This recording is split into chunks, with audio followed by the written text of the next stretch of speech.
तेभ्यसर्वं देशन्ति नमाम्यहं देवदेवस्य। बोलिए उपदेश सत्य सारजी ग्रंथादिराज की जय हो, जय हो, जय। एक साथ मंत्रोच्चारण करेंगे।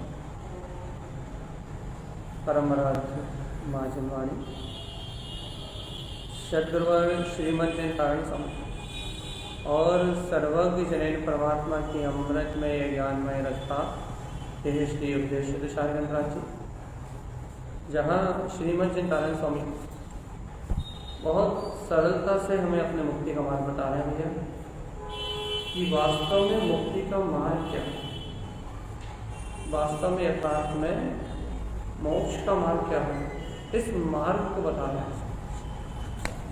तो अपनी चर्चा चल रही है अष्टांग पर्व पे 8 अंगों की, जिसमें आज अपना स्वभाव चलना है निर्विचिकित्सा अंग पे। गाथा नंबर है 476।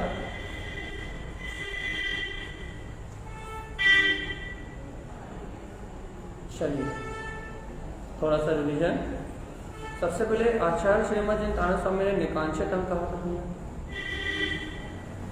शंकाओं से रहित होना, निशंक है भी, निशंक स्वभाव। मैं ज्ञान स्वभावी आत्मा हूँ, ज्ञायक ही मेरा स्वभाव है, ऐसे स्वभाव में निशंक होके इन पर पर्यायों की ओर देखने का त्याग होना, ये ही निशंक स्वभाव। तारण स्वामी कह रहे हैं कि ज्ञान सहावम सुसमयम है जीवात्मा, तू स्वसमय में ज्ञान स्वभावी आत्मा है, ऐसे स्वभाव को स्वीकार कर, ऐसे निशंक भाव से कम विजयंती। कल अपनी चर्चा चली थी भैया, कांक्षा रहित स्वभाव। हे आत्मा, ये देख, अंतर में देख, तेरे स्वभाव में किसी प्रकार की कोई कांक्षा नहीं। इंद्र, धरेन्द्र, चक्रवर्ती, नारायण जैसे पद भी तेरे लिए प्रयोजनीय नहीं है। इन अज्ञान जन पर्यायों को मत देख, इन पर्यायों की ओर दृष्टि मत दे। क्यों? क्योंकि ज्ञानम अनमोय कांक्षा रही है, क्योंकि अपने ज्ञान स्वभाव की अनुभूति न करने से ये आत्मा समस्त इच्छाओं से छूट जाएगा, समस्त कांक्षाएं नष्ट हो जाएंगी। और आज अपना विषय है 476 नंबर की गाथा से निकांक्षित अंग। कौन सा अंग भैया? वो सॉरी, निर्विचिकित्सा अंग। अब बताओ निर्विचिकित्सा क्या है? हाँ, निर्विचिकित्सा का अर्थ क्या है? किससे गला गलानी नहीं करना?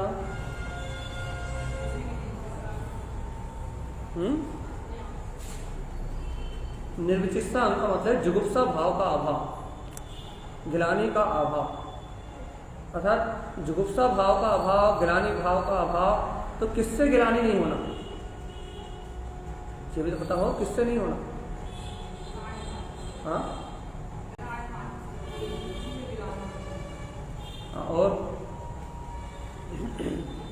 और किससे गिलानी नहीं होना भैया? जल्दी बताओ, जल्दी। गिलानी किससे नहीं होना? बताओ अंशुल नदी।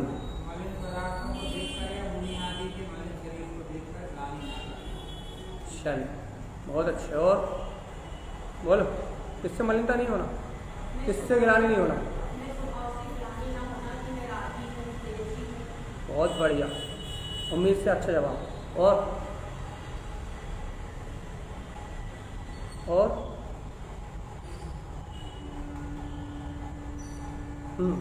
काहे से गिलानी नहीं होना?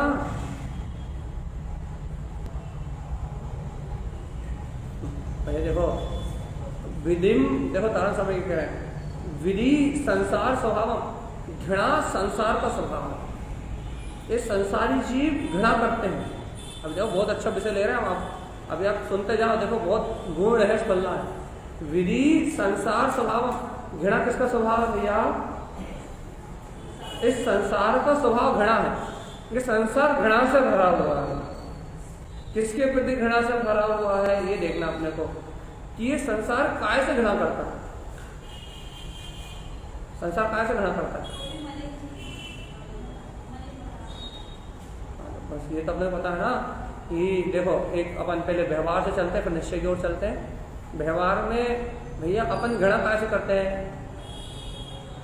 जैसे कहीं दुर्गंध आ रही है, जैसे कि कोई मलिन पदार्थों को देख रहा है, या फिर अपन किसी के रोग शोक को देख रहा है, किसी रोगी आदि के शरीर को देख रहा है। ऐसा नहीं कि मुनि आदि के शरीर आदि को देख के घृणा ना करना, इतना नहीं। ये तो परमार्थ की अपेक्षा, ये तो परमार्थ की अपेक्षा।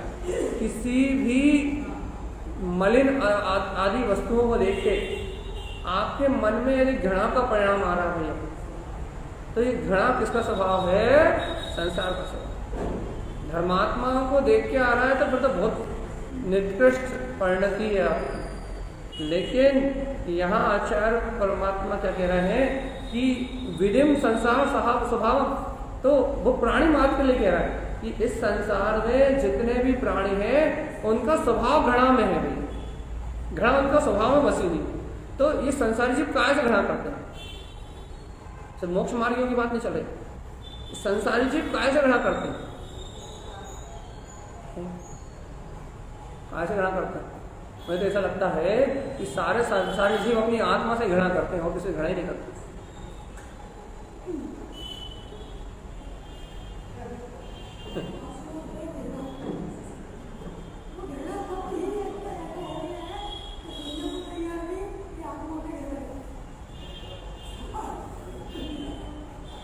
मुझे तो ऐसा लगता है कि संसारी जीव अपनी आत्मा से घृणा करते हैं।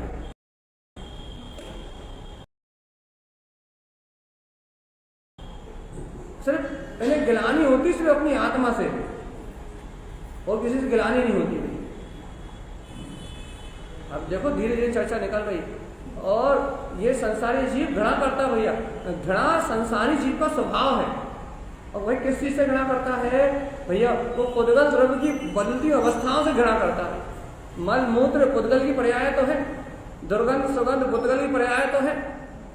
ये पर पदार्थों में जिन चीज को अपन घृणा की दृष्टि से देखते हैं, जैसे कोई डाकू आए, कोई बलात्कारी आए, कोई चोर आए, तो अपन उसकी घृणा की दृष्टि से देखेंगे। तो उस पाप को घृणा की दृष्टि से देखते हैं। पाप से घृणा करते हैं या पापी से घृणा करते हैं? पाप से कौन करता है? पापी से करते हैं, क्योंकि वो सारे अपराध तो मैं कर चुका हूं। इस जीव ने ऐसा कोई सा अपराध नहीं जो अनंत काल में नहीं। तो आप घृणा किससे करते हैं? पापी से। पाप से घृणा करते तो आप अणुव्रती हो गए होते भैया, और महाव्रती हो गए होते। तो ये जीव घृणा कैसे करता है आपको ये बताओ बस। वर्तमान चलने वाली ही अवस्था से यदि आपके मन में अच्छे भाव चल रहे हैं और दूसरे के मन में बुरे भाव चल रहे हैं तो आप घृणा करते हो। आपका परिणमन साहूकार का चल रहा है और दूसरे का परिणमन चोर का चल रहा है तो आप घृणा करते हो। और जगत में सिर्फ परिणमन है। यदि आपके भोजन करते समय यदि वो रोटी रूप है तो उससे राग करते हो, और यदि वो पोटी रूप है तो हंसी आएगी आएगी आएगी। वही पुद्गल का परिणमन शरीर में जाके बदल जाए तो उससे घृणा करते हो। ग्रहण करते समय राग, और शरीर में जाके उसका परिणमन बदल जाए तो द्वेष। आपके मन में अच्छे विचार चल रहे हैं, आप चोर नहीं हो, और कोई चोरी कर रहा है तो घृणा, और यदि आप खुद चोरी कर रहे हो तो कोई बात नहीं। यदि कोई आपके मन में पाप नहीं है और कोई पाप कर रहा है तो घृणा, और यदि आपके मन में पाप हो तो कोई बात नहीं। तो विधि संसार स्वभाव, घृणा संसारियों का स्वभाव है। और ये संसारी जीव किस चीज से घृणा करते हैं? अपने संस्कारों से विपरीत जो भी होता है भैया उससे घृणा करते हैं। हमारे संस्कार सात्विक है और यदि किसी के संस्कार सात्विक ना हो तो घृणा करते हैं। और यदि भैया कोई पापी हो और उसके पास कोई धर्मात्मा पहुंच जाए तो धर्मात्मा से घृणा करता है। क्यों? उसकी रुचि उससे नहीं। तो जुगुप्सा घृणा संसारी जीवों का स्वभाव, वो घृणा से भरे हुए हैं, जुगुप्सा भाव से भरे हुए हैं। जुगुप्सा भाव की उनकी परिणति निरंतर है भैया। क्यों? तो घृणा उनका स्वभाव। काय से घृणा करते हैं? चलने वाली पर्याय से। अरे प्रत्येक जीव भगवान आत्मा है, प्रत्येक पुद्गल शुद्ध परमाणु है, प्रत्येक जीव भगवान आत्मा है, प्रत्येक पुद्गल शुद्ध परमाणु है। तू बता तो तू घृणा किससे कर रहा है? ये कोई बलात्कारी है, कोई पापी है, कोई चोर है, कोई डाकू है, कोई आतंकवादी है, प्रेम करें क्या? अरे इनके लिए मध्यस्थ भाव की व्यवस्था है आगम में। ना राग की व्यवस्था है, ना मैत्री, ना वात्सल्य की व्यवस्था है, ना मैत्री की व्यवस्था है। इनके लिए मध्यस्थ भाव की व्यवस्था है। आगम आपके लिए मध्यस्थ भाव, समता भाव, साक्षी भाव का उपदेश देता है। लेकिन अपन घृणा संसार का स्वभाव, ये जीव जुगुप्सा भाव से भरा हुआ है, घृणा करता है, एक दूसरे से घृणा के भाव से भरा हुआ है। किससे घृणा करता है? एक समय की चलने वाली पर्याय से। मन में यदि आपके सात्विक संस्कार है और मन में यदि काम भोग की आसक्ति चलती है तो आप घृणा करते हो। घृणा करते हो स्वतंत्र परिणाम नहीं जानते, उसे कर्म का उदय स्वतंत्र नहीं जानते, उसे चलने वाली होनहार नहीं जानते। घृणा करते हो, घृणा। और घृणा संसार का स्वभाव है। जिसको जो चीज अच्छी नहीं लगती वो उससे घृणा करता है, और जो चीज अच्छी लगती है उसमें डूबा रहता।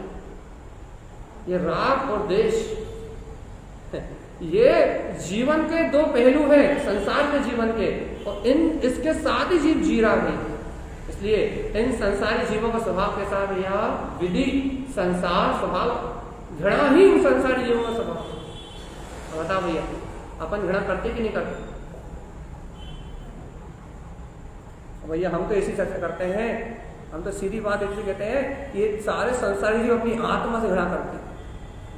भैया हमें तो आत्मा इतनी अच्छी लगती है। अरे बिल्कुल नहीं लगती। क्यों अच्छी नहीं लगती बोल रहे भैया? अरे आप कर्म धाराओं से घृणा करते हो तो आपका आत्मा अच्छी है। वही कर्म धारा अच्छी प्रेम करने योग्य है क्या? हाँ, कर्म धारा साक्षी भाव से देखने के लिए है, मां तो ज्ञाता होने के लिए है, मां तो जगत का होने वाला परिणाम अपनी योग्यता से चल रहा है, वहां तो स्वतंत्र झलकन के लिए है, वहां उठा पटक करने के लिए कुछ भी नहीं। लेकिन यदि आप उठकते हो पटकते हो तो आप घृणा करते हो, और घृणा करते हो तो विधि संसार स्वभाव, संसारी जीवों का स्वभाव क्या है? अपना स्वभाव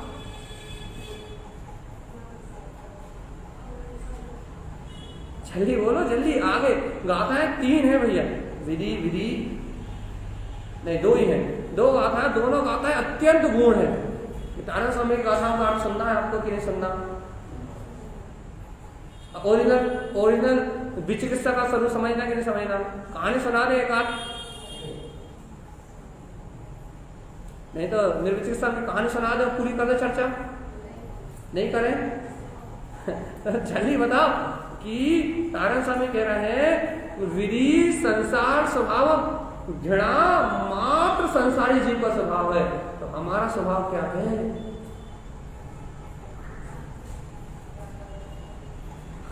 हम संसारी हैं कि नहीं?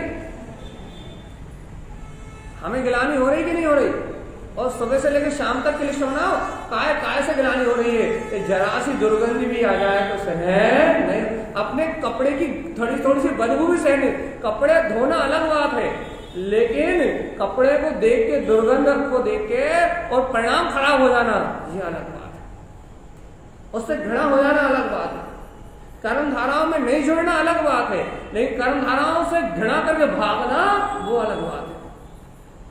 किसी भी जीव को देख के रोगी रोग आदि से, यदि कोई का अंग जल गया हो, कोई का अंग कट गया हो, कोई टेढ़ा हो, भेड़ा हो, लूला हो, लंगड़ा हो, काड़ा हो, ऐसे जीव को देख के यदि आपको गिलाने का भाव आता है, चमड़ी ममड़ी उखड़ गई हो, मांस भी बह रहे हो, कोड़ आदि का रोग हो गया हो, हॉस्पिटल में आप घूमने गए हो, ऐसे जीवों को देख के यदि आपको गिलाने का भाव आता है, या भैया कसाईयों की दुकान में सामने से निकल रहे हो और वो लटकते हुए उस अवक्ष को देख के यदि आपको घृणा आती कि छी कितना गंदा है, तो भैया यही तो आपके अंदर भरा हुआ है। आप कौन से स्वच्छ हो? आप कौन से सात्विक हो? आपका शरीर भी तो इसी से बना हुआ है। रब्बेल कितना अच्छा उदाहरण दिया था, जब भोजन करते हो तब आकर्षक, और जब वो निकलता है तब गिलानी। तो ये कौन सा हिसाब, ये हिसाब किताब समझ में नहीं आया। घृणा है क्या? घृणा कहां से जन्म ले रही है? घृणा का उत्पाद कहां से हो रहा है? कहां से जन्म ले रही है? एक ही द्रव्य के दो परिणामन में, भोजन करते समय परिणामन अलग और पचने के बाद परिणामन अलग। तो एक ही द्रव्य का, जैसे आपने ग्रहण किया पुद्गल द्रव्य, उसी का भोजन करते समय परिणामन अलग था, आपके मन माफिक था, और पचने के बाद उसका परिणाम आपके मन के विपरीत था। तो एक ही द्रव्य की दो अवस्थाओं में, एक अवस्था में राग और दूसरी अवस्था में गिलान, ये कौन सा धर्म है? तो पुद्गल का ही परिणाम। एक ही मन की शुभ धारा में अच्छी धारा चल रही है, भैया बहुत अच्छे प्रवचन लग रहा है, आप मुझे बहुत अच्छे लग रहे हो, बहुत अच्छी बात बता रहे हो, बढ़िया, शुभ का भाव है तो बढ़िया, और अशुभ का भाव आया है तब भी कछु, तो फिर गिलानी, तत्काल गिलानी। तो ये भिन्न कब रहोगे? ज्ञाता कब रहोगे? साक्षी भाव में कब रहोगे? ये तो बता दो हमें। यदि राग ही करते रहोगे, घृणा ही करते रहोगे, या राग की धारा तीव्र चल रही सब राग की, उसी को धर्म मानते रहोगे, या अशुभ की धारा चलने लगी तो उसी से भागते रहोगे, तो फिर साक्षी भाव में कब आओगे? ज्ञाता भाव में कब आओगे? वीतराग भाव को कब जानोगे? स्वभाव की निष्ठा कब करोगे? ये तो बता।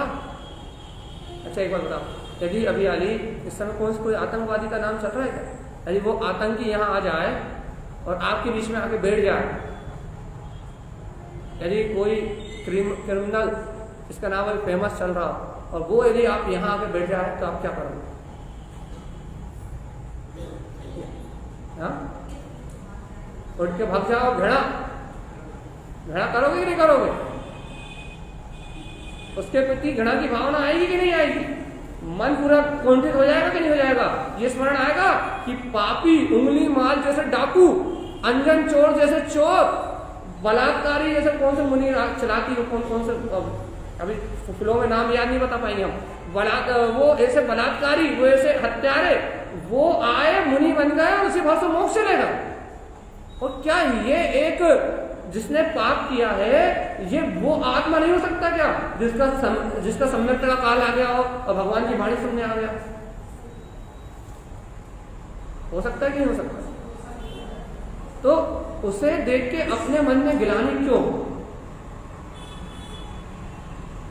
गिलानी? क्या पूर्व भवों में अपन डाकू नहीं बने क्या? कोई एक आध पाप बता दो, कोई एक आध व्यसन बता दो जो अनंत बार अपन ने नहीं किया हो, एक आध हो कोई। इस दुनिया में सबसे बुरी चीज क्या है मानते हो आप? वो अपन ने अनंत बार नहीं की हो तो बता दो। और जब वो सब अपन ने अनंत बार किया है, तो वर्तमान में यदि किसी परिणमन में, क्योंकि वर्तमान का जो परिणमन है वो उदय आधीन, उसकी पर्याय, उसका कर्ता वो नहीं है। वर्तमान में चोर का जो चोर रूप परिणमन चल रहा है, क्या बोलते हैं, आतंकवादी का जो आतंकवाद रूप परिणमन चल रहा है, कामी भोगियों का जो काम भोग रूप परिणमन चल रहा है, वर्तमान में जो उनका परिणमन चल रहा है वो कर्माधीन है, वो उनके अधीन नहीं है भैया, वो कर्माधीन है। अब यदि अपन किसी की इस कर्म आधीन व्यवस्था को देख के यदि अपन गिलानी कर रहे हैं, या फिर अपनी कर्म व्यवस्था को देख के यदि अपनी गिलानी हो रही है, तो भगवान आत्मा निर्विचिकित्सा कब आएगा? कब आत्मा की चिकित्सा करोगे? तुम्हें टाइम कब मिलेगा आत्मा की चिकित्सा करने का? या तो राग राग भाव में डूबे हुए, मन के अनुसार, संस्कारों के अनुसार परिणमन चल रहा है तो राग भाव में डूबे हुए हो। मन अनुसार परिणमन नहीं चल रहा तो द्वेष भाव में डूबे हुए हो। भगवान जी इन दोनों से भिन्न, अभी तारा स्वामी बताएंगे, अब भी आगे बस गाथा में आगे बढ़ रहे हैं, अब भी तारा स्वामी कहेंगे कि क्या स्वभाव है तुम्हारा, लेकिन उन दोनों से भिन्न तुम्हें अपना तत्व कहां समझ में आ रहा है भगवान जी? तुम ज्ञान को कहां पकड़ पा रहे, तुम्हें वीतरागता कहां पकड़ में आ रही, तुम्हें निर्गंधता कहां पकड़ में आ रही, तुम्हें तत्व का श्रद्धान कहां पकड़ में आ रहा, तुम्हें द्रव्य दृष्टि का। सुबह अपनी बात चली थी ना, क्या सूत्र याद करने दिया सुबह?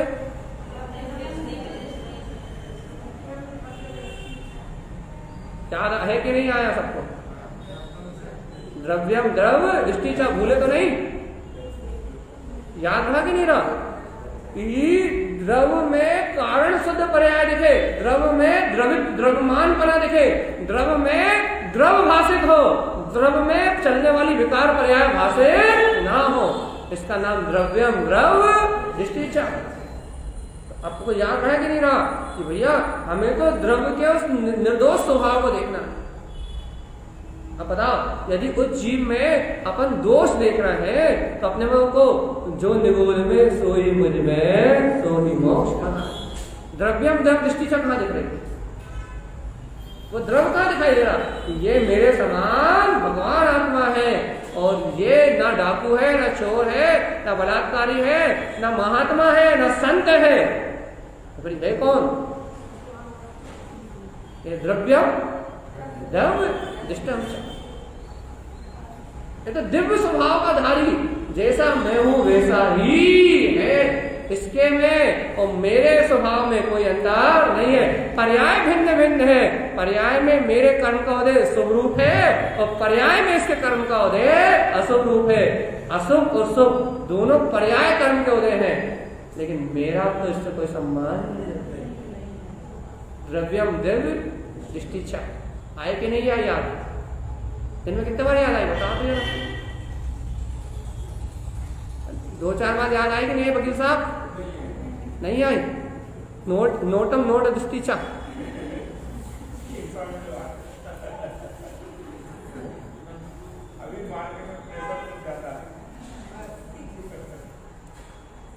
द्रव्यम द्रव्य दृष्टि से याद नहीं आई कि द्रव्य, वो द्रव्य का परिणमन आना भी निश्चित है और उस द्रव्य के जाने का रास्ता भी निश्चित है।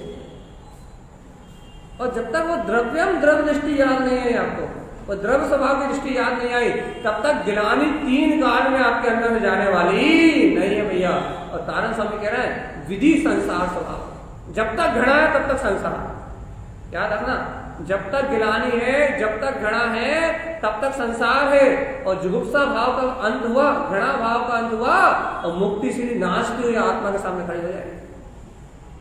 अति से है, जब तक गिलानी का परिणाम है, ऊंच नीच का भाव है, किसी को ऊंचा नीचा देख रहे हो, द्रव्य को विकारी अवस्थाओं से देख के उनसे घृणा कर रहे हो, तब तक जब तक घृणा है, जब तक द्वेष परिणति है, तब तक संसार है।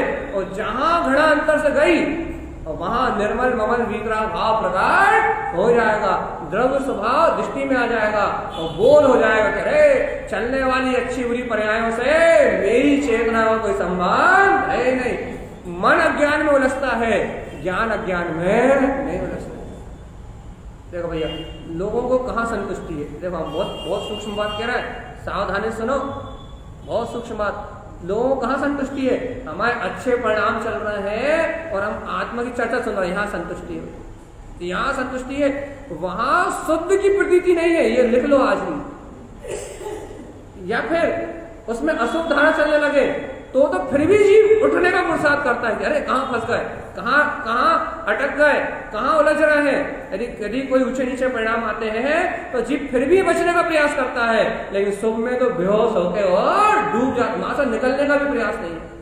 मां से तो पूर्ण संतुष्टि है कि हम तो पूरे अच्छे हैं, हम तो बहुत अच्छे हैं, ना हमारे विकार परिणाम चलते, ना हम किसी के साथ गलत करते, हम तो साहूकार हैं। और कर्म साहूकार है तुम्हारे, तुम साहूकार नहीं हो, हम साहूकार हैं, ऐसी मानता करके और मही अपनी तीसरी करता है, उसे अपने निखालिस तत्व का बोध आने की कोई मार्ग नहीं बनता। क्यों नहीं बनता? दृष्टि शुद्ध नहीं है तो छोड़ो, जो परिणमन चल रहा है उसमें संतुष्टि है, उससे आगे बढ़ने की कोई भावना, चैलेंज को नहीं स्वीकार करना चाहता, कर्म धाराओं के चैलेंज को नहीं स्वीकार करना, मन को दबाना चाहता है, अपने मन अनुसार परिणमन में बहना चाहता है, मन से ऊपर उठना चाहता नहीं है। और जो भी मन से ऊपर नहीं उठना चाहता भैया, विधि संसार स्वभाव, उसका स्वभाव घृणा में है। काय से घृणा करेगा? चलिए बताओ, आगे बढ़ना है, इतने में यदि हम 1 घंटे की विधि संसार स्वभाव में निकाल देंगे ना तो हो गए निर्विल चिकित्सा में। चलिए बताओ, विधि संसार स्वभाव, वो उससे आगे बढ़ना ही क्यों नहीं चाहता?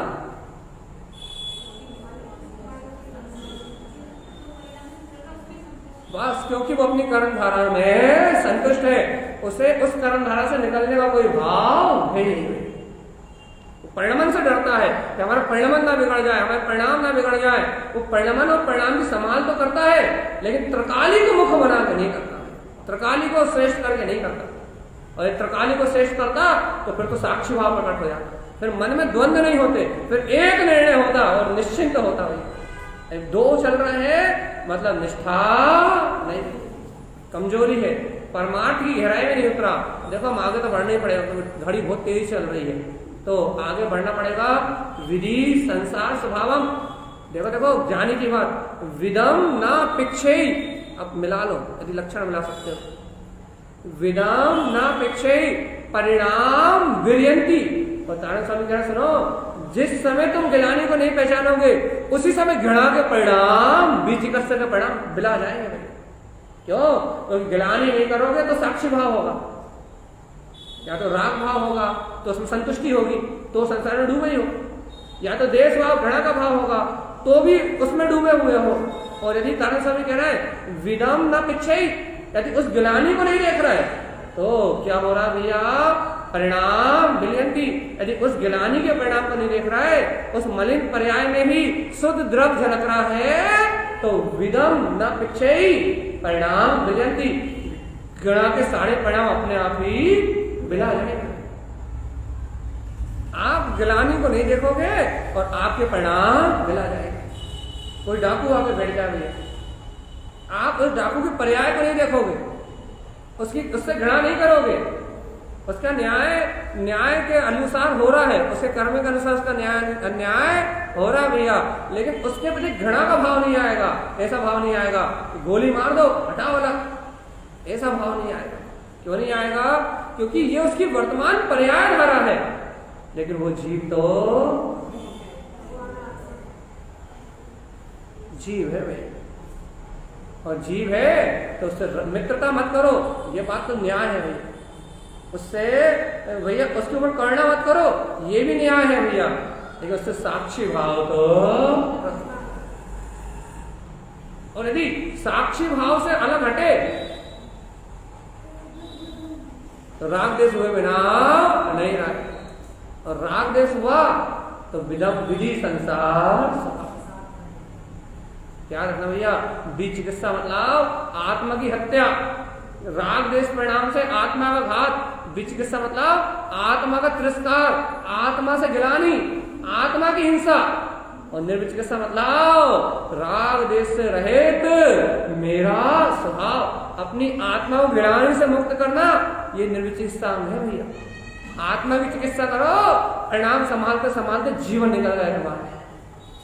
आत्मा की प्रतीति की सुरक्षा करो, आत्मा के बोध की सुरक्षा करो, चैतन्य आत्मा के सहकार की गायक भाव की सुरक्षा करो, कर्म की परिणतियों की सुरक्षा मत करो। भगवान आत्मा सुरक्षित रखना है तो अपने गायक स्वभाव की प्रतीति को अपने हृदय में सुरक्षित रखो, तो कर्म धाराओं को चलने दो, उन्हें कोई नहीं रोक सकता।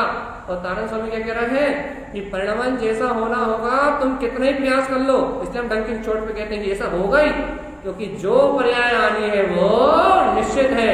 और तारण स्वामी कह रहे हैं विधि चा अनंत अनिष्टम। देखो भैया, गिलाने से कितना अनिष्ट होगा, देखो लिखा है विधि चा अनंत अनिष्टम। ये जो गिलाने के जो परिणाम है ये अनंत अनिष्टम, ये आत्मा का बहुत अनिष्ट करने वाले हैं। गिलानी युक्त जितने अनंत परिणाम है ना, ये आत्मा का अनिष्ट करने वाले हैं। यदि गिराने के परिणाम में लगे रहोगे तो तुम्हारी आत्मा का अनिष्ट होगा भैया। और विदम न पिक्षयी कम विलयंती, और भव्य आत्मा यदि तुम पर्यायों में गिराने के परिणाम को नहीं पहचानोगे तो क्या होगा? कम विलयंती, सारे के सारे जितने कर्म बने हैं वो सारे के सारे विला चले। लेकिन याद रखना, इसलिए घृणा मत करना, ना अपने से करना, न अपनी कर्मधाराओं से करना, न किसी की कर्मधारा चल रही हो तो उसकी निंदा चुगली बुराई करके उससे घृणा करना। किसी से घृणा मत करना। घृणा करना है भैया, घृणा करना ही है तो अपने अज्ञान से करना, कि हमारी अज्ञानता बस। इसके अलावा घृणा करने योग्य इस दुनिया में कोई दूसरा है।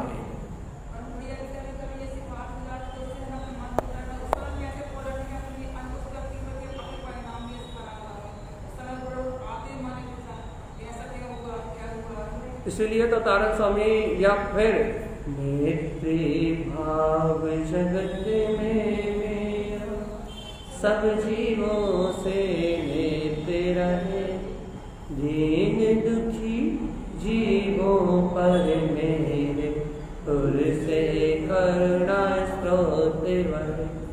अहंकार का भाव न रखो, नहीं किसी पर क्रोध करो। आगे पीछे होगा क्या? देख दूसरों की वर्दी को कभी न ईर्ष्या भाव धरो। वो वाली कर्णपंथी कहूंगा ये यार। दुर्जन दूर को मार्ग रतों को ही मुझको आवे साम्य भाव। अब आ जाओ, बस रुक जाओ, खत्म। साम्य भाव रखूं पे उन पर ऐसी परिणति। काय के पढ़ रहा दिन रात, काय घिस रहे हो? घिस काय कर रहा है मेरी भावना को? इसलिए तो घिस रहे हो ना, दिन रात घिस रहा हो कि मेरी भावना, मेरी भावना, मेरी भावना। अरे वो दुर्जन दिखे, दुष्ट दिखे, पापी दिखे, अन्यायी दिखे, उनसे गिलानी नहीं करना। गिलानी करोगे तो कर्म बन जाएंगे, गिलानी करोगे तो तुम फंस जाओगे। साम्य भाव रखूं मैं उन पर, ऐसी परिणति हो जाए। तो चाहे इष्ट वियोग हो, चाहे अनिष्ट वियोग हो, सहनशीलता दिखला। तब सहनशीलता दिखाए, जो भी परिणमन होगा वो परिणमन में होगा।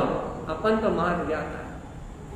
अपन कितना अच्छा मंत्र देते हैं, तू सिद्ध मैं सिद्ध और सब सिद्ध। और ये मंत्र जीवों के लिए नहीं है, ये हर द्रव्य के लिए है। हर द्रव्य अपने में सिद्ध है। उद्गल अपने शरीर अवस्था में हो, शुद्ध परमाणु की अवस्था में हो, ये स्कंद की अवस्था में हो, मल मूत्र की अवस्था में हो, या भोजन की अवस्था में हो, वो तो शुद्ध है। अशुद्ध देखना ये अपना ज्ञान है, अशुद्ध मानना ये अपना ज्ञान है। नहाने धोने से शरीर शुद्ध होता, शुद्ध होता ही नहीं। अब यदि भैया नहाने धोने से शुद्धि मान रहे हो तो भी अज्ञान है, और भैया ये शरीर अशुद्ध है ऐसा मान रहे हो तो भी अज्ञान है, क्योंकि वो पुद्गली है, वो अशुद्ध भी नहीं। अशुद्ध रूप मलिन पर्याय की अवस्था है, लेकिन वो तो पुद्गल है। तो है क्या? वो तो पुद्गल है, मेरा नहीं है, ये मानो तो खत्म कहानी। ना लेना है ना देना। तो अब लेकिन भैया अपना मानोगे तो भैया फिर नहाना भी पड़ेगा, और नहाने में सुख की अनुभूति भी होगी, शुद्ध की मानता भी होगी। और भैया यदि नहीं नहाओगे तो ये मानता रही, अरे नहाया नहीं, नहाया नहीं, नहाया नहीं, गिला नहीं नहाओगे तो भी मरोगे, नहाओगे तो भी मरोगे। मरना तो दोनों तरफ है। तो क्या करें? भिन्न हो जाओ। विवेक विवेक की जगह रहने दो, परिणमन की जगह रहने दो, और मैं संयोग से भिन्न हूं। अपने आप को अपनी जगह रखो, और मिक्स करोगे तो मरोगे। आपने मिलाया, आपने कर्मधारा और ज्ञान को मिलाया, आपने आत्मा और जीव को मिलाया, आपने चलने वाली अवस्था और अपने आप को एकत्र किया, और आप गए। और आपने जहां दो कर दिए वहां फिर कुछ भी होने दो, वहां पर संभाल नहीं, फिर वहां कोई कंट्रोल नहीं है, तो फिर वहां ज्ञाता हुआ। अब देखो साक्षी हो गए भाई, बहुत मुश्किल है, पसीने आ जाएंगे। जिसको भी हमने इस कसौटी पे कसा वो पहले तो पागल हो गया, बाद में जागा तो जागा। क्या कह रहा है? विदम न अप सहाबम, गिलानी पाए का स्वभाव नहीं भैया। विदम न अप सहाबम, अरे मेरे आत्म स्वभाव में गिलानी जैसी कोई वस्तु है ही नहीं, होती ही नहीं, हो सकती नहीं, कभी उत्पन्न होने वाली नहीं। 3 काल जहां घड़ा जैसी परिणति उत्पन्न नहीं होती, वो एक अपना स्वभाव है। भगवान जी अच्छे बुरे के विचार से निकल के जरा बाहर आओ तो जगमगाता हुआ परमात्मा तुम्हें तुम्हारे अंदर में प्रकाशमान होता हुआ दिखेगा। थोड़ा बाहर तो निकलो, अपने संस्कारों से बाहर निकल के तो आओ, अपनी मन बुद्धि की दीवारों को तोड़ के थोड़ा बाहर झांक के देखो। ज्ञान में सूर्य जगमगा रहा है जहां ना राग है और ना द्वेष है। ये तारण स्वामी कह रहा है विदम ना अप सहावम, आपके आत्मा में गिलानी नहीं है भैया, पूरे संसार में गिलानी है लेकिन आपके आत्मा में गिलानी नहीं। संसार की ओर, पर्याय की ओर देखोगे, परिणमन की ओर देखोगे तो गिलानी हुए बिना नहीं रहेगी, और आत्म स्वभाव की ओर देखोगे तो जगमगाता हुआ द्रव्यम द्रव दिष्टम च, द्रव्य द्रव्य स्वभाव झलकेगा भैया कि मैं गायक, तू गायक और सर्व गायक, किसी से कुछ लेना देना। कितनी अच्छी बात है। 6 द्रव अनादि से बाल ब्रह्मचारी है और तुम्हें कुशील वाले दिख रहे हैं तो तुम्हारी दृष्टि का दोष है। 6 द्रव अनादि से बाल ब्रह्मचारी है, एक द्रव ने दूसरे द्रव को स्पर्श नहीं किया, अब तुम्हें कुशील भाव दिखाई दे रहा है तो तुम्हारी दृष्टि में रतौंध है और तुम पर्याय को देख रहे हो, बल्कि कुशील जैसी कोई वस्तु द्रव में होती है। भैया सब कुशील नहीं होती तो ब्रह्मचर्य व्रत क्यों लेते हैं? अरे ब्रह्म स्वभाव में आचरण करना ब्रह्मचारी है, और यदि बाहर से ब्रह्मचारी है और ब्रह्म स्वभाव में आचरण नहीं है तो स्वर्ग जाके निगोच जाएगा, चिंता मत करो, रहेगा यहीं, मोक्ष नहीं जाएगा। तो क्या कह रहे हो आप? तो यहाँ कारण स्वामी कह रहे हैं विदम न अप सहावम, घृणा आत्मा का स्वभाव नहीं। फिर आत्मा का स्वभाव क्या है? लिखा हुआ पढ़ो, दर्शन ज्ञानम चा अनुभव ममलम चा एवं जीव सम्यक दर्शन सम्यक ज्ञान सहित मैं ज्ञाता दृष्टा स्वभाव वाला हूँ, जानने वाला देखने वाला हूँ। दर्शन ज्ञान सम्यक दर्शन ज्ञान सहित अनुभव ममलम चा, जो सम्यक दृष्टि, जो सम्यक ज्ञानी अपने ममल स्वभाव में रमणता कर रहे हैं, अपने ममल स्वभाव को जान रहे हैं, अपने ममल स्वभाव को देख रहे हैं, वह घृणाणी के भाव से मुक्त है। और जो अज्ञानी मिथ्या दृष्टि, जिनका ज्ञान मिथ्या है, तो ज्ञान है भैया जो संसार के स्वभाव को देख रहे हैं, कर्म धाराओं को देख रहे हैं, वो संसार में डूब रहे। अपन कौन? हाँ, कौन से वाले? कौन से वाले? कौन से वाले अपन? पक्का कर लो, कौन से वाले अपन? पक्का करके कहना द्रव्यम दिव्य दृष्टि चा कह रहा हो, द्रव्यम दिव्य दृष्टि चा कह रहा हो, बहुत पक्का कर लेना भैया। उसके लिए दिव्य दृष्टि है, फिर परिणमन में आपके लिए गर्दन उतार कर रख दी जाएगी, फिर कब पूछा जाएगा कि बताओ कौन, फिर जवाब देना पड़ेगा कि जो गया वो मैं नहीं था, या जो जाने वाला वो मैं नहीं हूं। कर्म धाराओं का अंबार सामने खड़ा हो, परीक्षा सामने खड़ी होगी, घर वाले 2-4 निपट जाएंगे और पूछा जाएगा सब मर गए, तुम जिंदा हो कि नहीं? कहना भैया मरता ही नहीं कोई। अब पहले घर की छत टपक जाएगी और पूछा भाई यार किसका नुकसान हुआ? कहना भैया अपना तो हुआ ही नहीं, अपना तो कुछ जाता ही नहीं। पहले समझा दे रहे हम क्या क्या हो सकता है, यहां से नीचे जाने के बाद कुछ भी सुनाई दे सकता। पक्का कर लो पहले कि हमें कुछ फर्क पड़ता ही नहीं, हमें कुछ अंदर आना ही नहीं है। और भैया कोई रोएगा, मोह की धारा आएगी, राग की धारा आएगी, तो वो भी कर्म का उदय है, वो भी उस निमित्त से आना था, उससे भी हमारा संबंध नहीं। इतनी दम हो तो कह देना, वो मोह की धारा भी चलने वाला एक समय का परिणमन है, और उस मोह की धारा से भी अपनी चेतना को अंतर पड़ने वाला नहीं। इतनी निष्ठा हो, आ जाओ तारण स्वामी के पास। और तारण स्वामी सीधी बात कहते हैं, भैया दर्शन ज्ञानम चा अनुभव, एक ही मार्ग है क्या कि मैं ज्ञाता दृष्टा स्वभाव, दर्शन ज्ञान में शुद्ध चेतना, अनमोय मनम चा, मैं ममल स्वभावी आत्मा हूं, ऐसे ममल स्वभाव में रमण करो। यही विचिकित्सा से मुक्त होने का मार्ग है, इसके अलावा कोई रास्ता नहीं है घृणा से मुक्त होने का। अपने स्वभाव को स्वीकार करने के अलावा, अपने ज्ञायक साक्षी भाव को स्वीकार करने के अलावा कोई रास्ता नहीं गिलानी से बचने का। अरे भगवान जी, अपन अपने आप से रोज गिलानी करते हैं, बुरे विचार करते तो गिलानी होती कि नहीं होती?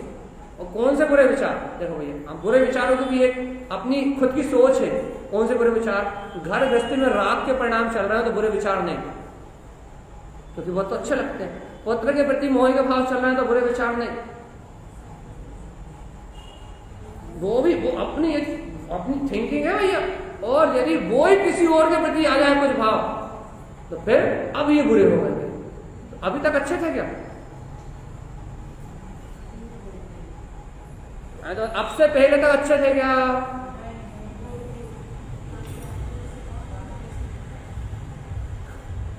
अब से पहले तक अच्छे थे कि नहीं थे? अब बुरे कैसे हो गए? अच्छा, मन पसंद चले तो अच्छे थे, और मन पसंद नहीं चले तो बस ये तो संसार। एक मानता में एक कर्मधारा को अच्छा मान लिया, और मानता में एक कर्मधारा को बुरा मान। एक को अच्छा अच्छे का पदवी दे दी, और एक को बुरे की पदवी दे दी। एक को एक के प्रति न्याय कर दिया कि ये भूमि के अनुसार सही है, और एक के साथ न्याय कर दिया ये भूमि के अनुसार गलत है। बस एक को न्याय, एक के साथ न्याय, दूसरे के साथ दूसरा न्याय, और दोनों ही कर्मधारा है। जब अच्छी चल रही थी तब भी जुड़े हुए थे, जब भी बेहोश थे। अब बुरी चल रही है तो मुझ में चल रही है, अब भी जुड़े हुए, अब भी बेहोश हो, दोनों तरफ बेहोश। होश में कब आओगे? जब बुरी चल रही थी तब भी जुड़ गए ना, मेरी नहीं, भगा भगा भगा भगा भगा भगा भगा भगा भगा भगा। आहा, अब नमोकार मन पढ़ने के भाव होगा, बहुत अच्छे बहुत अच्छे बहुत अच्छे बहुत अच्छे। तब जब बुरी चल रही थी तब भी जुड़े थे, और अच्छी चल रही तो भी जुड़े हो। तुम अलग कब हुए भगवान आत्मा? तुम तो ये बताओ कि तुम अलग कब हुए? अलग कब हुए? अलग कब हुए? नहीं हुए ना। इसको कहते हैं कि अपने मन मानी से चलना भाई, अपने मन से चलना, अपने से ऊपर कुछ नहीं मानना, अपने मन से चलना। और भाई जब तक अपने मन से चलोगे तब तक मोक्ष नहीं मिलेगा। चलेगा ना? ये देखो तारण स्वामी कह रहा है, क्या चिंतन चलेगा गुरु महाराज? विधिम नाम साहबम, ए भव्य गिलानी तेरा स्वभाव नहीं है। चिंतन ये चलेगा कि इस परिणमन से मैं नहीं जुड़ता, चिंतन ये चलेगा। दर्शन ज्ञान से अनुभव ममलम, चिंतन ये चलेगा, अरे चलने वाली पर्याय तो कर्माधीन है, इससे मेरा संबंध नहीं है, मैं तो ममले ममल स्वभावी हूं। और जब ममल स्वभाव का चिंतन पकड़ोगे तो कर्मधारा अपने आप मिला जाएगी, वो भाव चलना अपने आप रुक जाएंगे, वो परिणमन होना अपने आप रुक जाएगा। इस रीति से रुकेगा तो अब आप मोक्ष मार्ग में आरोहण करो। ऐसा भी हो सकता है कि वो अशुभ धारा चलती रहे और ममल स्वभाव अलग बरतता रहे, ऐसा भी हो सकता है। क्यों? तो कर्म धारा को ज्ञान धारा नहीं रोक सकती, और ज्ञान धारा को कर्म धारा नहीं रोक सकती। दोनों स्वतंत्र है, लेकिन ज्ञान धारा की बलवत्ता होगी तो कर्म धारा क्षीण हो जाएगी, ये भी हो सकता है। दोनों एक साथ भी चल सकती है, और एक मुख होके दूसरी नष्ट भी हो सकती है, कुछ भी हो सकता है। लेकिन भगवान आत्मा तारण स्वामी की बात ही माननी पड़ेगी। बात क्या सच्ची है? दर्शन ज्ञानम चा अनमोय ममलम। स्वीकारता में तो यही करना पड़ेगी भैया कि अष्ट कर्म रहित मैं ममले स्वभाव हूं। और ममल स्वभाव में जब तुम दर्शन ज्ञान से रति करोगे, ममल स्वभाव में रणता की भावना भाओगे, तो तारण स्वामी कह रहे हैं सुनो, अज्ञान विधि नवपिक्षम, तो क्या होगा भैया कि जो अज्ञान जो गिलानी के परिणाम है, अब वो तुम्हें पहचानने में नहीं आए, तुम्हें ये बोध ही नहीं होगा कि परिणाम मुझ में चल रहा है, ये तो कर्मधारा है, इससे मेरी चेतना का संबंध है ही नहीं। कहा समझ रहे हैं, अज्ञान विधि नवपिक्षम, इस अज्ञान गिलाने के परिणाम को पहचानो ही मत। क्या करें गुरु महाराज? तो सुनो आखिरी बात, शुद्धम सहकार निविदम पिक्षम। क्या कह दिया उन्होंने? अपने शुद्ध भाव का सहकार करना ही, शुद्ध स्वभाव का सहकार करना ही निविदम पिक्षम, निर्विचिकित्सांग पहचानना। जब तक शुभ अशुभ दिख रहा है, जब तक निर्विचिकित्सांग नहीं है, शुद्धम सहकार निविदम पिक्षम, क्या शुद्धता का सहकार करना ही निर्विचिकित्सा अंग है कि मैं शुद्ध बुद्ध गायक तत्व भगवान आत्मा ही हूं, इस विश्व का मात्र ज्ञाता निष्ठा हूं, साक्षी भाव मेरा है। चलने वाली पर्याय की अवस्था निमित्ताधीन दिख रही है लेकिन कर्माधीन है, और उसको जब जैसे चलना होगा उसमें मेरा हस्तक्षेप होने वाला नहीं। अच्छी चलना भी उसका समय है और बुरी चलना भी उसका समय है, लेकिन अपना समय तो समय सार परमात्मा है। आप पर्यायों के भेद विकल्प में मत उलझो, आप स्वभाव के और विभाव के भेद ज्ञान को करो भगवान। मेरे स्वभाव के अलावा सब विभाव है, मैं स्वभाव हूं बाकी सब विभाव। आपको पुरुषार्थ यहां करो, आप विभाव को विभाव में बदलने का पुरुषार्थ मत करो कि शुभ अच्छा विभाव है और अशुभ बुरा विभाव, ऐसा परिणाम मत करो। विभाव को स्वभाव से अलग करना है, विभाव को विभाव में क्या अलग करोगे? विभाव तो विभाव ही, विभाव को विभाव में क्या अलग करोगे? मन को मन में क्या हटाओगे? मन में अशुभ भाव चल रहे हैं तो अशुभ भाव को क्या हटाओगे? मन में शुभ भाव चल रहा है तो शुभ भाव को क्या हटाओगे? मन को ही हटाओ तो मुक्ति मिलेगी भैया। और मन जब हटेगा, जब ज्ञान स्वभाव मैं हूं ऐसी निश्चल निष्ठा हो जाएगी। ममल स्वभाव मैं हूं, साक्षी हूं, ज्ञाता हूं, ना अच्छा परिणमन मुझ में है ना बुरा परिणमन मुझ में है। जब पर्यायों को स्वतंत्र कर दोगे, परिणमन को स्वतंत्र कर दोगे, होने वाली हर घटना को स्वतंत्र कर दोगे, और सबको स्वतंत्र करने के बाद जो बोध होगा भैया कि मुझ में कोई परिणमन है ही नहीं, तब आपको शुद्ध जाके अशुद्ध, वो शुद्ध है मेरा स्वभाव, वो शुद्ध है मेरी चेतना, वो शुद्ध है मेरी वीतरागता, वो शुद्ध है मेरा अनादि निरंतर स्वभाव। उस शुद्ध को तारण स्वामी ने कहा था आद्यम अनादि शुद्धम विठ्ठम जनवरी शेषन, उसको तारण स्वामी ने कहा था कि वो तो आदि अनादि से शुद्ध है। और ऐसा जिनेंद्र ने कहा है, और कर्मों को क्षय करने का, संसार से मुक्त होने का एकमात्र वो ही आश्रय है, उसके अलावा जीव किसी और के आश्रय से मुक्त नहीं हो सकता। वो है मेरा आदि अनादि शुद्ध स्वभाव। अब उसको पकड़ो भगवान जी, पर्याय के खेल में मत उलझो। पर्याय का खेल तो बहुत निराला है, पर्याय तो नाच नचाएगी आपको। और अनादिकाल से बता, अनादिकाल से कठपुतली की तरह पुण्य पाप में ये पर्याय तो जीव को नचा रही है। अरे भगवान, तुम छोटे मोटे व्रत और छोटी मोटी चर्चा संध्या को धर्म मान रहे हो। अरे 11 अंग 9 पूर्व के पाठी तुम स्वयं हो गए, और 28 मूल गुणों का निरतिचार पाल के तुम 9वें गिरवक में तुम स्वयं चले गए, तब कुछ नहीं हुआ। ये 2-4 शब्दों में क्या होने वाला है? कुछ होने वाला है? 11 अंग 9 पूर्व के पाठी हो गए, जब द्वादशम तुम्हारे 6 का विस्तार था, तब तुम्हारा कुछ नहीं हुआ। 28 मूल गुणों का निरतिचार पालन कर शुक्ल को धारण करके तुम 9वें गिरवक में चले गए, तब तुम्हारा कुछ नहीं हुआ। अब क्या हो जाएगा? ये थोड़ा सा परिणाम संभाल रहा हो, ये थोड़ी सी क्रिया संभाल रहा हो, ये थोड़ा सा व्यवहार संभाल रहा हो, कुछ नहीं होगा भगवान जी। क्या करें?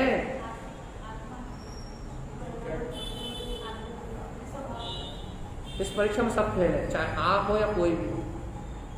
इस तो क्या करें?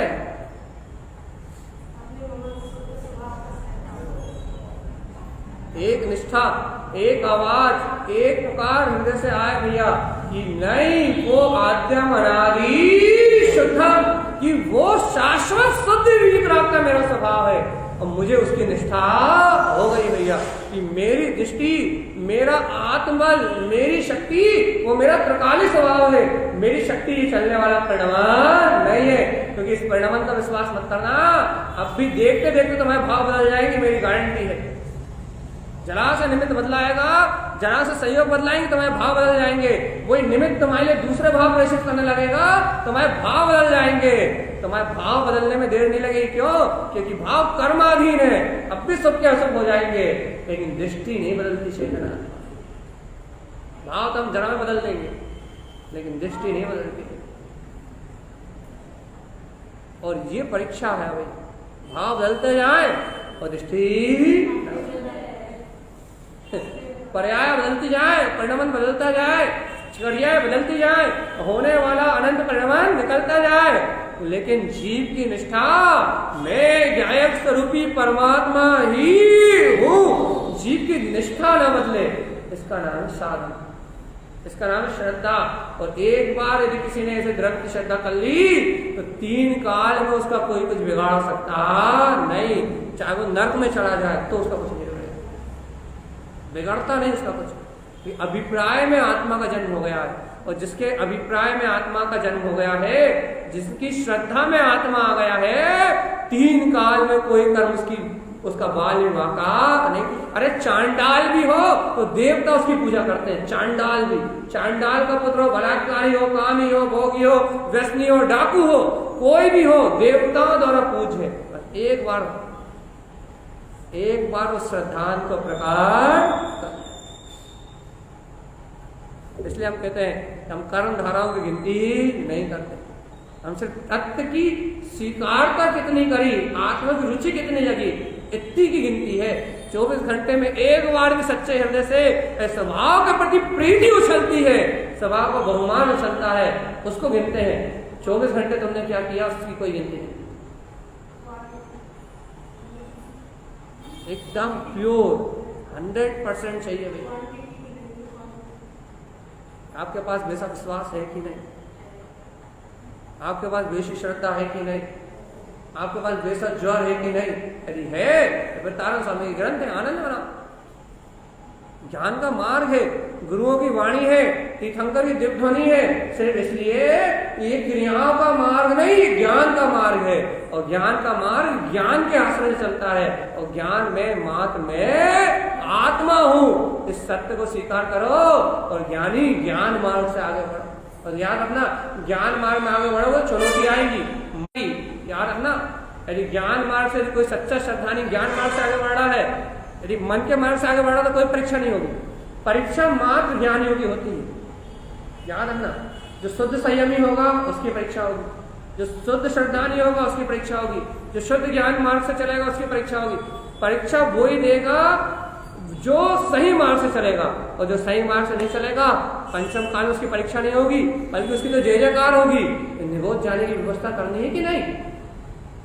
और जिसकी निगोद जाने की व्यवस्था होनी है उसकी परीक्षा होनी नहीं है भैया। परीक्षा तो उसकी होगी जो निष्ठा से आगे बढ़ेगा, जो दृढ़ता से आगे बढ़ेगा, जो संकल्प लेके आगे बढ़ेगा। परीक्षा मात्र उसकी होगी भैया बस। अब फिर चैलेंज रहेगा कि पास होता है कि फेल।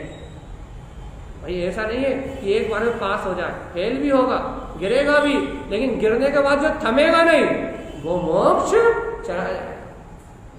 कई बार गिरेगा, कर्मधारा कई बार, ज्ञानियों को भी कर्मधारा कई बार पटकती है। आगम उदाहरणों से भरा हुआ है, आगम खोल के देखो तो उदाहरणों से भरा हुआ है कि ज्ञानियों को भी कर्मधारा ने कईयों बार पटका, लेकिन ज्ञानी थमा नहीं, रुका नहीं, सहमा नहीं, भयभीत नहीं हुआ, बढ़ता चला गया। तो जो बढ़ता चला गया उसने निर्वाण को प्राप्त कर लिया भैया। वो जो डर गया, थम गया, रुक गया, अपन देख ही रहे क्या अभी अनंत संसार। तो भैया अपन इस गाथा को पूरा करते हैं आज एक बार पूरा। विधि संसार स्वभाव, घृणा संसार का स्वभाव है, लेकिन विधि न पिक्षय, विधम न पिक्षय, परिणाम विजयंती। लेकिन जो ज्ञानी गिलानी को नहीं पहचानते, उनके घृणा के जुगुप्सा के सारे भाव विला जाते हैं। विधि च अनंत अनिष्टम, भैया ये गिलानी के जो अनंत परिणाम है ये अनिष्ट रूप है। और विदम न पिक्षय कम मिलती, लेकिन जो ज्ञानी घृणा के परिणाम को नहीं देखता उसके सारे कर्म विला जाते हैं, क्षय हो जाते हैं। और तारण स्वामी घोषणा करते हैं विदम न अप साहबम, सुनो भव्य आत्माओं, घृणा आत्मा का स्वभाव नहीं है। घृणा तो पर पर्याय में होती है भैया, पर्याय का स्वभाव है, अज्ञानियों का स्वभाव है। इसलिए विदिम न अप साहबम, मैं आत्मा हूं तो गिलानी मेरा स्वभाव नहीं है। तो मेरा स्वभाव क्या है? दर्शन ज्ञानम चा अनुमोय ममलम चा, अपने दर्शन के बल से, श्रद्धान के बल से, अपने ज्ञान के बल से एक काम है, ममल स्वभाव की अनुमोदना। मुझमें कोई कर्मल है ही नहीं, ऐसे ममल स्वभाव की अनुमोदना ये अपना कर्तव्य है। तो क्या करें गुरु महाराज? अन्यान विधि नमो भिक्षम, अज्ञान से जो घृणा के परिणाम आ रहे हैं, इन गिलानी के परिणाम को मत पहचानो। तो क्या करें? काम तो बताओ।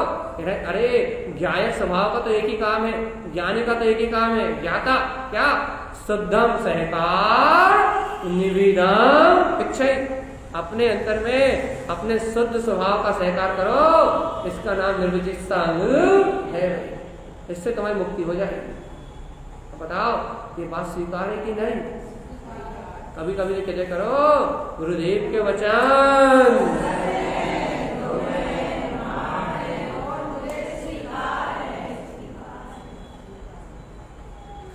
कभी कभी तो क्रिया करो भगवान, भगवान की वाणी है ये। हमने सत्य ध्रुव प्रमाण का अर्थ बताया था पहले दिन, दूसरे दिन, सत्य ध्रुव प्रमाण कौन कह सकता है? कभी कभी तो क्रिया करो कम से कम। वास्तव में यही श्रद्धा योग है, यही ज्ञान प्रमाण है, और यही भैया यही मेरा स्वभाव है, इसके अलावा कहीं कुछ नहीं है। सत्य तो कह दिया करो कम से कम, अनुमोदना तो कर लिया करो। ये जो भगवान की देवध्वनि चल रही है ये यथार्थ सत्य है, इसके अलावा इस दुनिया में ब्रह्मांड में कोई दूसरा सत्य है। अनुमोदना के फल मिल जा रहे हैं। मकानों में जाके नए नए मकानों की अनुमोदना करके, नई नई बहू आती तो नई नई बहू की, दुकान की, धन की अनुमोदना करके पाप कमा लेते हो। कम से कम भगवान की वाणी की अनुमोदना करके पुण्य नहीं कमा लो। और इस हृदय से अनुमोदना हो गई तो फिर तो मुक्ति का मार्ग बनेगा बनेगा और बनेगा। ठीक है भैया, आज के लिए भैया कल का अपना विषय था इच्छा का निरोध करना, निकांक्षित। परसों का विषय था शंका का निरोध करना, निशांकित। और आज का विषय था जुगुप्सा, घृणा भाव का निरोध करना, विचिकित्सा का निरोध करना, निर्विचिकित्सा। आत्मा की चिकित्सा कर ली कि नहीं करी? मिल गई नहीं मिल गई आत्मा को औषधि? आत्मा का रोग दूर हो गया कि नहीं हो गया? कि मैं संभालता, मैं करता, मैं धरता, मैं नहीं करूंगा, ऐसा नहीं होने दूंगा, ये सारे रोग खत्म हुए कि नहीं हुए? बीमारी खत्म हुई कि नहीं हुई? इतना आसान नहीं हुई कि नहीं? ये देखो बीमारी खत्म करो, भी चिकित्सा, चिकित्सा ही बात है। आत्मा की चिकित्सा करो। शरीर में रोग होता है तो दवाई खाते हो, उसकी चिकित्सा करते हो। और आत्मा में अनादिकाल से घृणा का रोग लगा हुआ है, आत्मा अनादिकाल से राग देश करके इस संसार में जन्म मरण कर रही है, इसका इलाज करो। शुद्ध भाव से इसका इलाज होगा। शुद्ध शुद्ध भाव भाओगे, शुद्ध शुद्ध भावना भाओगे तो इस आत्मा का इलाज होगा। और आत्मा का इलाज करोगे तो मोक्ष होगा, शरीर का इलाज करोगे तो मोक्ष नहीं होगा। इस आत्मा की चिकित्सा करोगे तो निर्वाण मिलेगा। और कर्मों की चिकित्सा करते रहोगे, कर्म संभालते रहोगे तो कुछ होने वाला नहीं। किसकी चिकित्सा करनी? ये जिनेन्द्र भगवान की वाणी आत्मा का हॉस्पिटल है। इसमें आत्मा भर्ती होती है। आत्मा राग द्वेष छोड़ दे तो उसकी चिकित्सा होती है। वो कर्तव्य का भाव छोड़ दे, वो भोक्तत्व का भाव छोड़ दे, तो ये भगवान के चिकित्सालय में आके आत्मा हष्ट पुष्ट और तंदुरुस्त होकर जाती है। आत्मा तंदुरुस्त होकर जाए तो निर्विचिकित्सा प्रकार हो गया भैया। और शरीर सुस्त पुस्त हो जाए, स्वस्थ हो जाए, कछु मतलब नहीं। तो आत्मा स्वस्थ हुई कि नहीं हुई? हो रही है। चलिए भैया, सभी भव्य जीव ऐसे निर्विशेषता अंग को ग्रहण करके सभी जीव निर्वाण को प्राप्त हो भैया। आचार्यों की वाणी को समझ के सभी भव्य जीवों का कल्याण हो, इसी मंगल भाव से बोलिए। आचार्य प्रवर सदगुरुवर शांति तारण करण मंडलाचार्य जी महाराज।